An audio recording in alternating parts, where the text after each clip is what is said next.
എൻ്റെ പേര് ശിവപ്രസാദ്. ഞാൻ ഒരു ഹാർട്ട് പേഷ്യൻ്റാണിപ്പോൾ.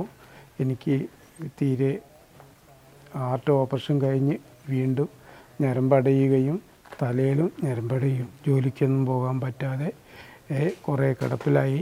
ഇപ്പോൾ ഇങ്ങനെ എണീച്ചാൽ ജോലിക്ക് പോകാൻ പറ്റുന്നില്ല.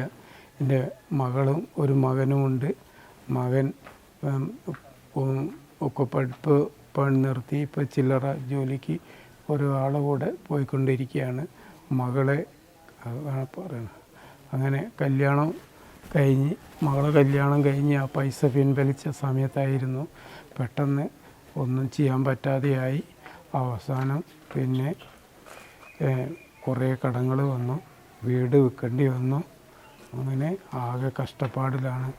യാതൊരു വഴിയുമില്ല. കടങ്ങൾ കൂടി ഞങ്ങളിപ്പോൾ ആകെ വീടില്ല, ആകെ കഷ്ടപ്പെട്ട് ജീവിക്കുകയാണ്. Charitable trust chairman സെയ്തലവിയ.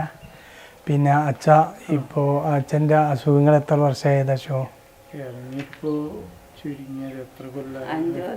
5 വർഷമായി അല്ലേ? ഓപ്പറേഷൻ കഴിഞ്ഞ് ഇപ്പോൾ വീണ്ടും ഞരമ്പടഞ്ഞു, തലയിലും അടഞ്ഞ് ഹാർട്ടിലും അടഞ്ഞു. ഒന്നും ചെയ്യാൻ പറ്റുക, ഓപ്പറേഷൻ ഒന്നും ചെയ്യാൻ പറ്റാത്ത ഒരവസ്ഥയിലാണ്. അപ്പോൾ മരുന്ന് കുടിച്ച് മുന്നോട്ട് പോവുകയാണ്.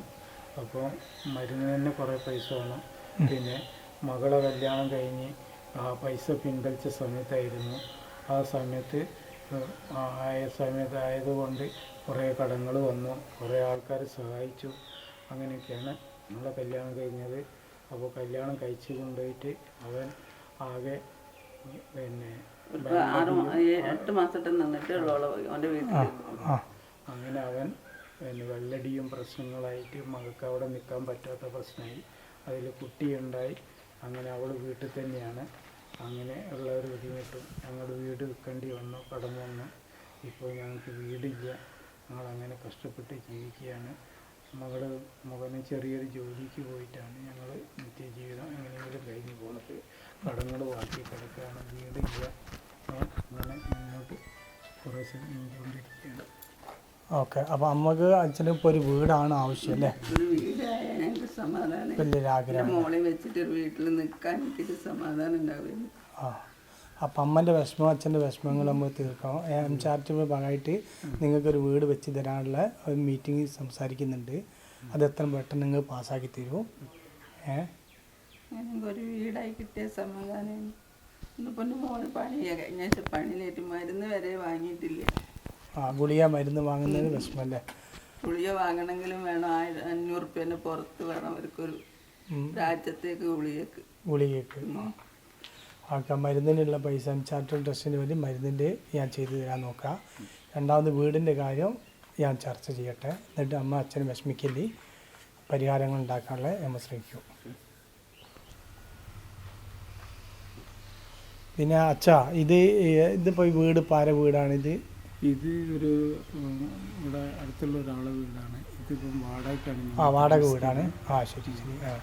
വാടക കൊടുക്കാൻ കഴിയായിട്ട് 5 മാസം തെറ്റി കിടക്കണം. ഇപ്പോൾ തെറ്റി കിടക്കുന്ന 5 മാസം വാടക കൊടുക്കാൻ കഴിഞ്ഞിട്ടില്ല. എൻ്റെ മക്കൾക്ക് കൊടുക്കാൻ കഴിയുന്നില്ല. മോൻ്റെ സുഖമില്ല, ഈ ഒക്കെ കൂടി ആയിട്ട് ഒക്കും കഴിയുന്നില്ല. സ്കൂളിലെ ഫീസും ഒക്കെ കഴിയുന്ന എല്ലാം കൂടി കഴിയുന്നില്ല. ഒക്കെ എത്തിച്ചിട്ട് മോനും മരുന്ന് വാങ്ങും വേണം. ഒക്കെ കൂടി അവർക്ക് എത്തിച്ചിട്ട് എത്തുന്നില്ല വീട്ടിലത്തെ. ആയിക്കോട്ടെ അമ്മ, നിങ്ങൾ സങ്കടപ്പെടേണ്ട. അപ്പം മരുന്നിനുള്ളതോ പിന്നെ ഭക്ഷണ സാധനങ്ങൾക്കോ എന്താ സ്ഥിതി?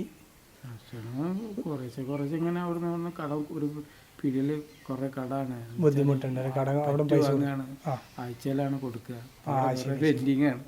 ശരി. അങ്ങനെയൊക്കെയോ പോവണോ അവനോന്റെ കാര്യങ്ങളൊന്നും ഞങ്ങൾക്ക് തന്നെ മരുന്നിന് കുറേ പൈസയാണ്.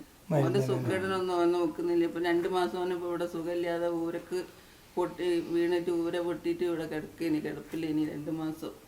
അത് ഇവിടെ വീട്ടിൽ തന്നെ കിടന്നിട്ട് എണീക്കാനൊന്നും പറ്റൂല. കിടന്നോട്ട് കിടക്കേനി 2 മാസം. ഡോക്ടറെ കരുത് പറഞ്ഞിട്ട് ഊരിൻ്റെ എല്ലിന് പൊട്ടുടങ്ങിയിട്ട്. ആയിക്കോട്ടെ അമ്മ. അമ്മൻ്റെ ആഗ്രഹം ഒരു വീടാണ് അച്ഛൻ്റെ. അത് നമുക്കൊരു വീടിനുള്ള അത് ചാരിറ്റബിൾ ട്രസ്റ്റിൻ്റെ കൂടെ വീട് നിർവഹിച്ച് തരാനുള്ളത് എത്രയും പെട്ടെന്ന് ശരിയാക്കുക. ബാക്കി പ്രാർത്ഥിക്കുക, എല്ലാം ശരിയാക്കാം.